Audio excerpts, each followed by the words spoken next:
In this course, we're going to walk through the process of going from a basic information security program to an established and certified ISO 27001 program. Yes, we will talk through the implementation and certification piece, but the focus is going to be on the controls. So even if you don't plan to take it to a point of being fully certified and are just looking to build on a framework, this course is for you as well. The official name of the standard is ISO-IEC 27001, as both standard bodies, the International Standard Organization and the International Electrotechnical Commission, agreed on this framework. Most people know it as ISO 27001, which was last updated in 2013. This is a globally recognized and supported standard with over 33,000 organizations certified worldwide. Information security touches every aspect of an organization. It is not possible to manage this, especially in larger workplaces with 500 and more employees, without a framework to provide direction.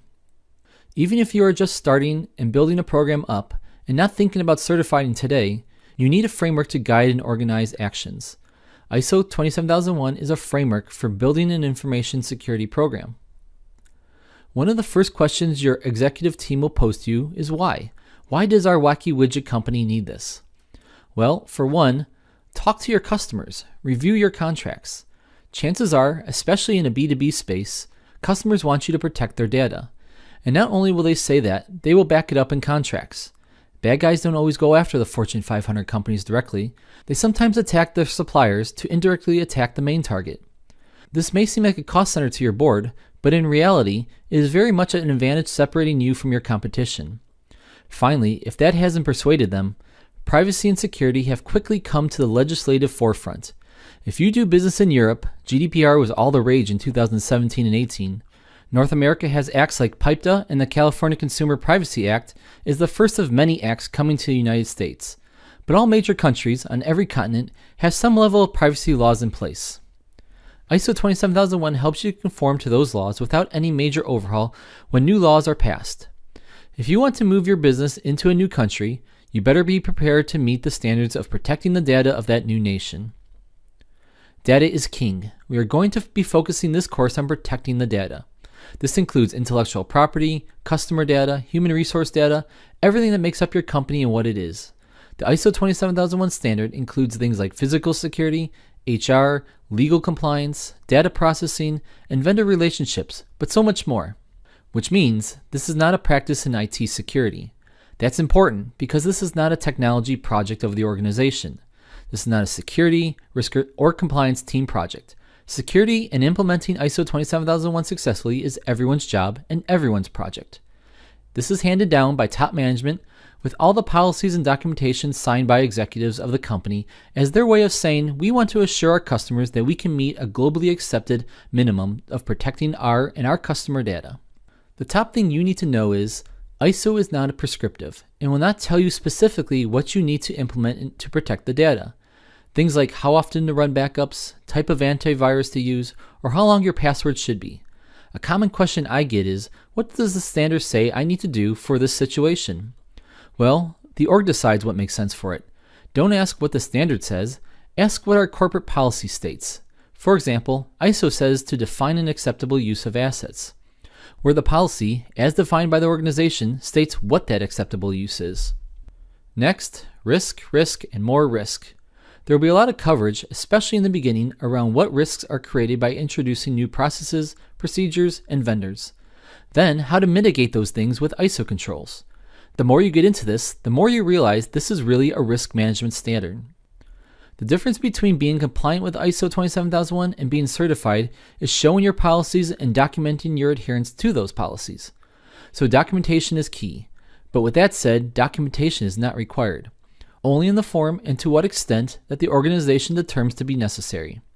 And finally, what I'm covering here is not specifically what you need to do or even should be doing at your organization. You need to take this course, understand the concepts, review the sample documents, and analyze it all to understand how it fits your organization. One thing you need to understand as you start this project is that it can be as shallow or as deep of an impact on your organization as you can sustain. And all that depends on the money, time, and people resources expendable. This project always starts with one person, or group of people. No, not you. You need to have an executive sponsorship for ISO 27001 in order for this to succeed. someone who will prioritize the work with the leaders, directors, and team managers of the company. The project team should be made up of people who are empowered by the board to effect change. There will be a lot of ISMS documents to cover, policies, if not already written, processes, and procedures. Consultants can provide document and policy templates. 27001 has officially been around since 2005, but its roots date back to the 90s. Don't redesign the wheel here. Finally, once you have your committee, you will want someone from each major function area to act as a liaison with the ISO team, a champion for the cause, if you will. Someone who will understand what you are trying to push and exactly how it affects their team. Everything starts with the standard, obviously. You need to know what you are working with. ISO.org has it for 178 Swiss francs, which is about 180 US dollars or 143 pounds. There is also ISO 27002, which I recommend for organizations implementing the framework for the first time. It acts as a guidance on ways to implement 27001. For example, in 27001, a control states networks should be managed to protect information. Okay, fair enough, but what does that actually mean?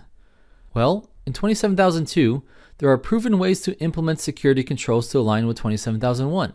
Again, it doesn't give you specific controls, but rather what you should consider. Set responsibilities for network management, operational responsibilities, and so on. Once you have the standard and have looked it over, 7 or 8 times, the first task you want to take on is to conduct a gap analysis. Now with the gap, we're trying to give ourselves a high-level understanding of where we stand in all the controls. This template that you are looking at will be available with the course materials. There's a lot of things going on here, so let me break it down. The green rows designate a new section of Annex A. The blue rows designate a new category for each section of Annex A. The first 3 columns then tie directly to the controls of that category, with the control number, the control name, and the description. Now from here, we're going to determine if we currently have a policy in place to meet this control. Whether we do or not, we will want to sit down with the individuals and teams that would carry out the specific tasks that match the standard and to understand what they do. So now we know if we have a policy or not. We also know what our processes are and how they're managed and documented. We then take the standard and compare it to the policies to verify there is a clear direction for the company, which we then turn around and compare to the processes currently in place. Now this is important because A, when the auditor is in, you don't want to scramble to figure out who should meet with him or her. And secondly, if you can demonstrate clear evidence to the auditor, it cuts down on how far they will dig to understand if there is a non-conformity existing. Any discrepancy between the standard, policy, and process means we have a decision to make. Do we adjust the process to get in line with the policies that meet the 27001 standard? Or do we adjust the policy, if we have one yet, to meet our processes? Remember, the standard is non-prescriptive. There is wiggle room.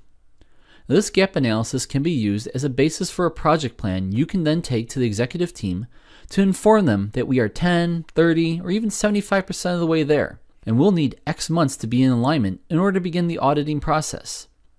Now, as you continue on with this course, we will walk through a full implementation of the controls. Reference this gap analysis to pull out the actual needs of the organization, though. During this course, demos will mostly be with my own written application and spreadsheets used to manage the standard and supporting controls. When you are talking less than 750 people, you can use spreadsheets and Word documents to get away with it. Once you get into that 500 to 1,000 or more employee range, you need to start digging into commercial tools to manage the monitoring and functions of controls.